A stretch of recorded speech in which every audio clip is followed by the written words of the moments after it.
Welcome to the rest of my life. I'm Lance Ash. Oh my goodness. I forgot to bring the recorder last night, so this is actually my second night going into work. And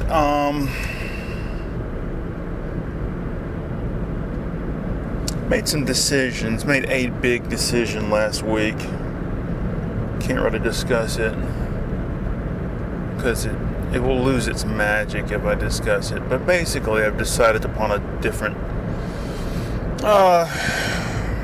mental attitude, different conception towards my identity, my life. One that gives me more optimism, confidence. So I'm not, if I had remembered to bring the recorder last night, I would not be whining. I would not have been whining as much as I normally do, or moaning about going into work after the weekend. But anyway, so I had some topics. I can't remember. Oh, I'll tell you, one of them is I thought of another good cover that somebody could do. I think Duran Duran ought to do a version of Can't You Hear Me Knocking by the Rolling Stones. I think that'd be pretty good. The last several days I've been listening to Red Carpet Massacre by Duran Duran. I like that record. I don't like the whole thing, but several songs on there I like. I played it for my wife, and she's like, "Oh my God, it sounds just like some boy band. It sounds just like Justin Timberlake or something." Like, well, you know, I like dance music, even if I don't like dancing.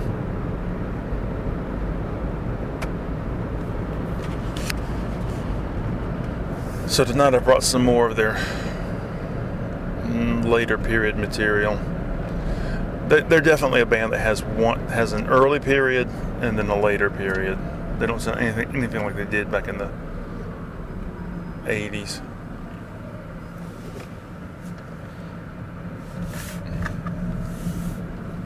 What else was I going to talk about? Oh, I'm approaching the midway point on the new issue. Very keen to get done with it. I'm rereading this German crime novel. The protagonist runs into these Czech migrant workers, and he describes one of them as looking so obviously like a Czech that he might as well have stepped out of a short story by Hrabal. So I'm like, oh, okay, another name to investigate. So I looked up Bohumil Hrabal, however you pronounce it, and he's a big Czech writer of the the latter half of the 20th century. Big reputation. So I gotta investigate him, right? So when I went to the university library this weekend and got a book by him, I can't think of the name of the book. It's Letters to Some Woman He Knows, and it's so boring. It's just, I don't like people who, when they're writing something to someone, they use that person's name over and over. And as you know, Denise, I always get on the bus in front of the coffee shop. And then, Denise, I will sit down in the back seat and drink my coffee. As you know, Denise, I enjoy my coffee with a big splash of rum in it. You know, that kind of thing.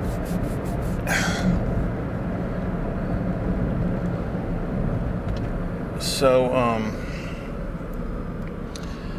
I had in mind to order one of his books, a German translation of one of his books from Amazon, but I may not do it because it's going to be like I don't know, $9 or $10 when you add up shipping. I don't know.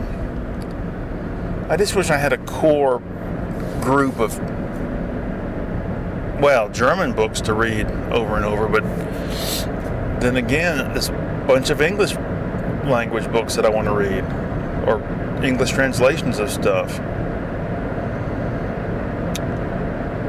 I never got to finish The Good Soldier Schwenk, whatever his name is. I got maybe a fourth or a third of the way through it and never got to finish it. I'm so afraid of taking the time out to read something in English because I'm afraid that my German skills will deteriorate. Or as some people say, deteriorate.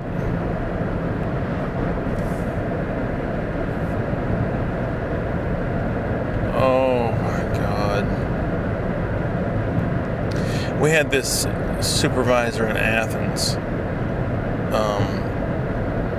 who gave a safety talk. Big production in the conference room one day. She was handing out prizes or something, and I think it was magnets with the word safety on them.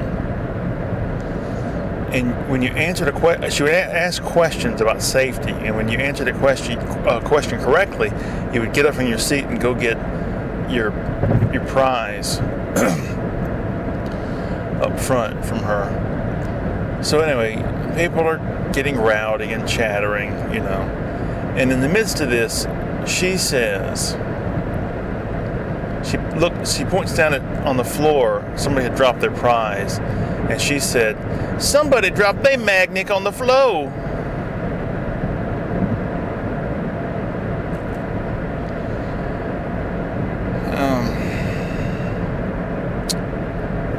I've heard about Gene Shepard for years, about how groundbreaking and hip and all this shit. I've got one book by him. I used to have two. I don't know what happened to the second one, but anyway, something popped up over the weekend. His name popped up, and I thought, well, I'll give him a shot. I'll finally give him a shot. I started reading the book a little bit, and it's just a big nothing. So I thought, okay, well, I'll go on YouTube and I'll pull up some of his radio shows. And it's a big nothing. I guess you had to be there. I guess you have to be 20 years older and grow up in the New York area back in the late 50s, early 60s to understand what the big hoopla is.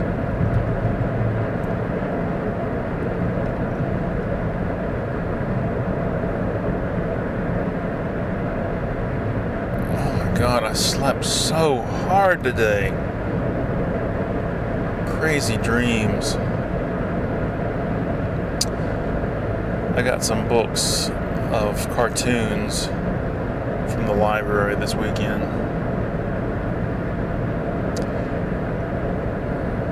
John Glashan was just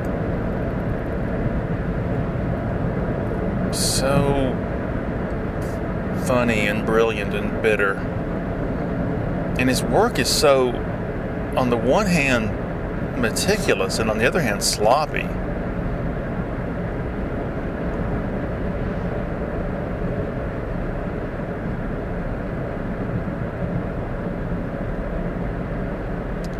I'm running out of time. Don't have time to do everything I want to do.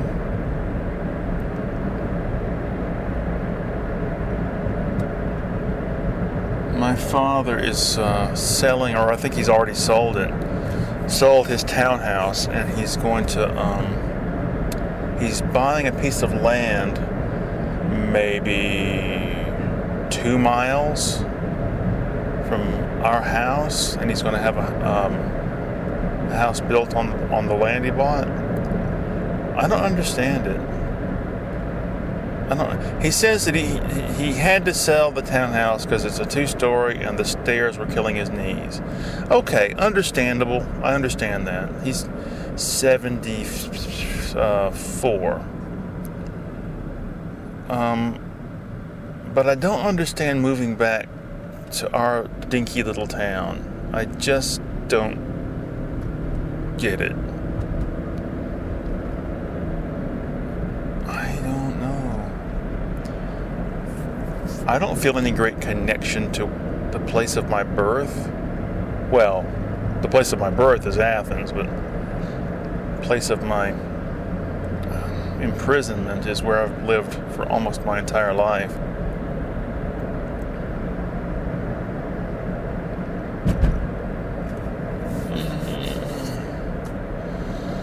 I'm trying to think what else happened this weekend.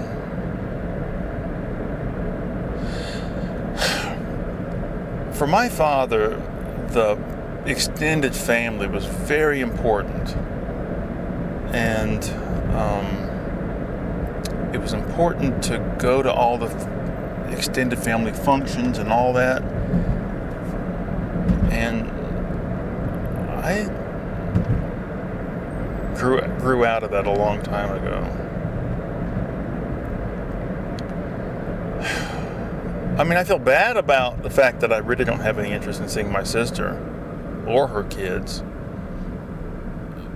but that's just the way that it is.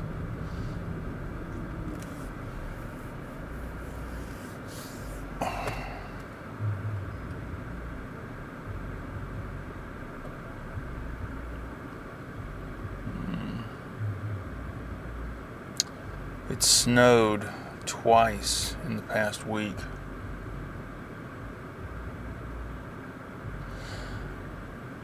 So my wife is,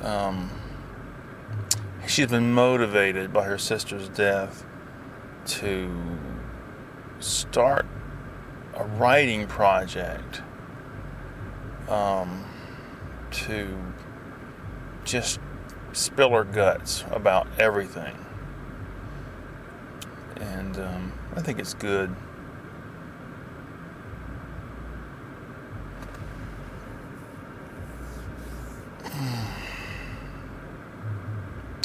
I think it was Saturday.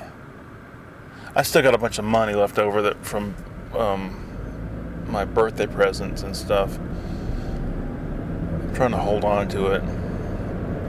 But Saturday, I said, look, I tell you what, I'll splurge for a treat. So we got takeout from this Mexican place, and it was so good. Real chimichangas with grilled jalapenos inside them.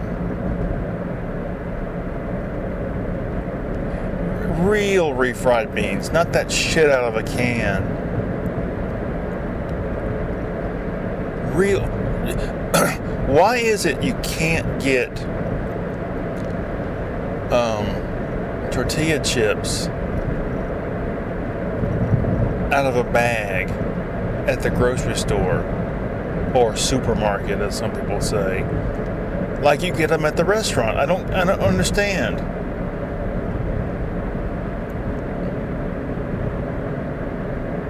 Why are the ones that you buy in the bag at the grocery store so crappy compared to the chips at the restaurant? I don't understand why they can't. There's got to be a way to. Shit. A couple years ago, maybe 2 years ago, my wife and I were eating at that restaurant, and there was this woman and her son. The son was about 10, 11, 12. They were sitting at the booth opposite us, and when their chips came, the woman dumped salt all over them. I just couldn't believe it.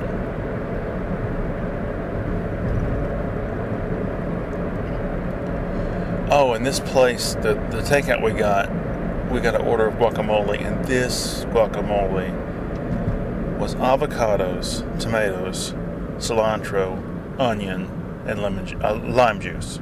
One of the two. And it is the best guacamole.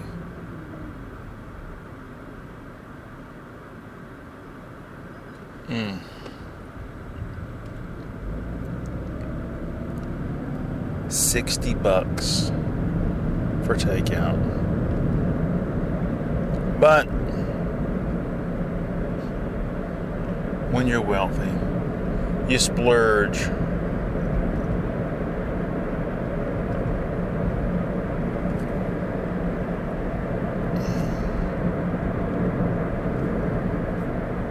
I wonder, I've heard stories that what's his name? Vivian Stanshall's radio show was extemporaneous, but there's no way that it was. I wonder if has there ever been anybody that really could just spin it out extemporaneously? Because you read stories, you read biographical profiles of people, like this Gene Shepard guy, and they describe his I wouldn't say comedy, but his spiel as being stream of consciousness. Well, that implies a certain level of spontaneous effusion, and it's not. There's no way. It's scripted. He might add some stuff, but it's scripted.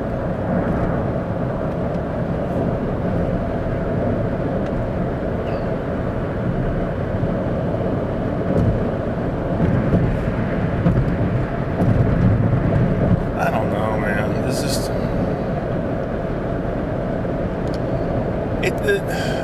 it's like you come from a big city or you're nothing.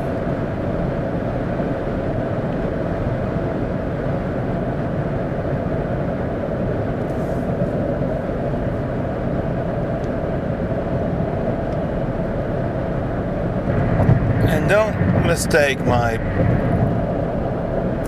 bitter tone for having anything to do with a failure of my new approach. It's not. I'm just speaking extemporaneously.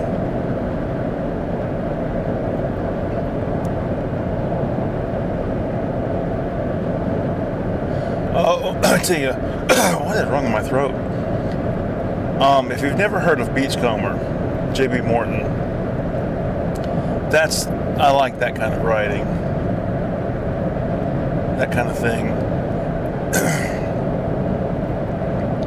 Sounds like it was just written with no thought to it. It comes out, That's the way a lot of my writing is. I think when I read those people, like Benchley and Beachcomber and so forth, it gave me the license to do that kind of writing.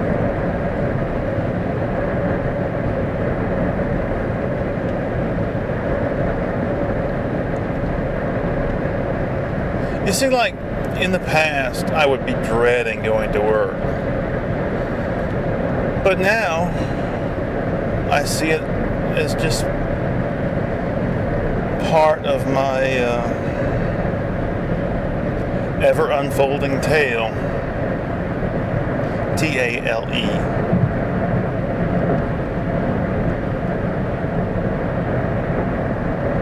As soon as the show's over, I'm going to pop in Duran Duran's Astronaut album. What is wrong with Andy Taylor? What in the hell is wrong with him? What was he doing before they reunited? Nothing. Sitting on his ass, living on his royalty checks, which are probably, what? Let's be generous. $8,000 a month? Or maybe $10,000, so what? It's still peanuts. All he had to do was keep his mouth shut and do what he was told, and he'd still be in the band, and he'd be raking in a couple of million. But no, this isn't right. They served me the wrong kind of soup. They weren't sympathetic to me when I hurt my hand. I don't get it. I don't get it. I respect bands that keep the original members for the whole time.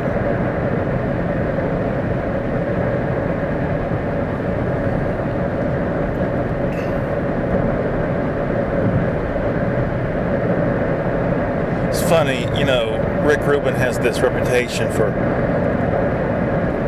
working with the band and helping them reawaken the sound, the classic sound they had. But Duran Duran's one band that Rick Rubin, I don't think he could do anything for them. I don't know what producer they could work with that would. I'm not very hip on anybody besides the top 5 names.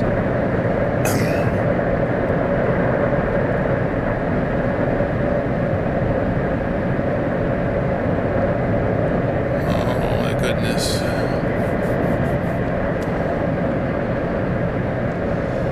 Well, we're approaching the end of the show here. Can't think of anything else, really. I saw a live performance of Can't You Hear Me Knockin' from 2003 by the Stones, and Ron Wood does a sort of version of the original solo. But anyway, he's wearing a sleeveless shirt, and I thought, my God, I've always wanted to be that skinny. Always. But no, you're pretty much stuck with your body type. Good thing I quit drinking, because otherwise I'd be 60 pounds heavier than I am now. All right, I think that's about it. So thank you very much for listening. Bye-bye.